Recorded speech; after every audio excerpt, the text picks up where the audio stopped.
നമ്മളിവന് അസുഖമാണെന്ന് കസിൻസിനോട് എല്ലാവരോടും പറഞ്ഞപ്പോൾ എല്ലാവരും പറഞ്ഞു തിരുവനന്തപുരത്ത് ശ്രീചിത്ര എന്നൊരു ഹോസ്പിറ്റലുണ്ട്, ന്യൂറോയ്ക്ക് ഏറ്റവും ബെസ്റ്റ് ഹോസ്പിറ്റലാന്ന് പറഞ്ഞു. അപ്പം അവിടെ റെഫറൻസ് ഉണ്ടെങ്കിലേ കേട്ടതുള്ളൂ എന്ന് പറഞ്ഞു. നമ്മൾ ഈ പ്രൈവറ്റ് ഹോസ്പിറ്റലിൽ പോയപ്പം ഡോക്ടർ നോക്കിയിട്ട് പറഞ്ഞു ഇവന് സ്ട്രോക്ക് വന്നതാണെന്ന് പറഞ്ഞു.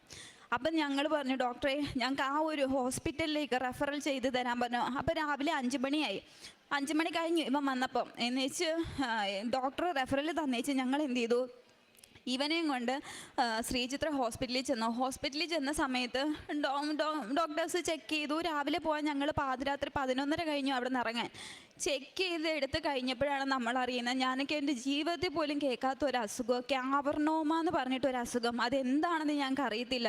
അപ്പം ഞങ്ങളിതുപോലെ ഡോക്ടറോട് ഞാൻ കയറിയിട്ട് ചോദിച്ചു, ഡോക്ടറെ ഇതെന്തുവാ സംഭവം, എന്താ ഇത്, എങ്ങനെയാണ് ഇതെന്ത് പറ്റി, ഇവൻ എങ്ങനെ ഇത് വന്നു, ഇതെന്തോ സംഭവം എന്നാന്ന് പറയാൻ പറഞ്ഞു.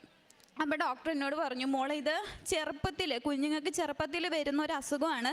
തലച്ചോറ് തൊട്ടിട്ട് തലയ്ക്കകത്തിൽ വരുന്ന ഒരു അസുഖമാണ്. അതായത് തലയ്ക്കകത്തിൽ നമ്മളുടെ ഈ കുമ്മിള പോലെ, അതായത് മുന്തിരി കൊലകൾ പോലെ ഇങ്ങനെ ബ്ലഡ് അല്ലെങ്കിൽ വെള്ളം ഇങ്ങനെ ക്ലോട്ട് ചെയ്യും ഞരമ്പിനകത്ത്. അപ്പോൾ ഇവനത് വന്നത് മെയിൻ സ്ഥലത്താണ്. നമ്മുടെ തലയ്ക്കകം തൊട്ട് കാല് വരെ പോകുന്ന ഒരു മെയിൻ ഞരമ്പുണ്ട്.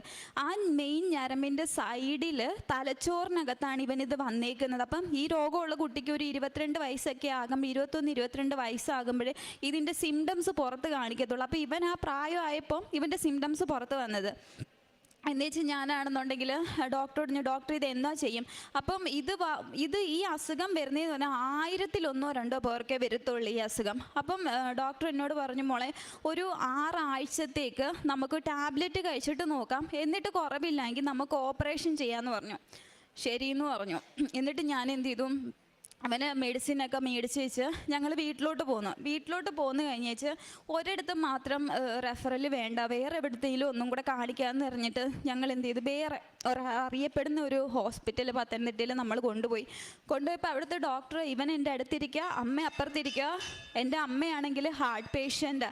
അപ്പോൾ ആൾക്ക് ഒരുപാട് വിഷമമൊന്നും പറ്റത്തില്ല. അമ്മ അപ്പുറത്തിരിക്കുക, അപ്പനാണെന്നുണ്ടെങ്കിൽ വെളിയിൽ നിൽക്കുക, ആൾക്കിതൊന്നും കേൾക്കാൻ വയ്യാത്തതുകൊണ്ട് ആൾ വെളിയിൽ നിൽക്കുക വിഷമിച്ച്.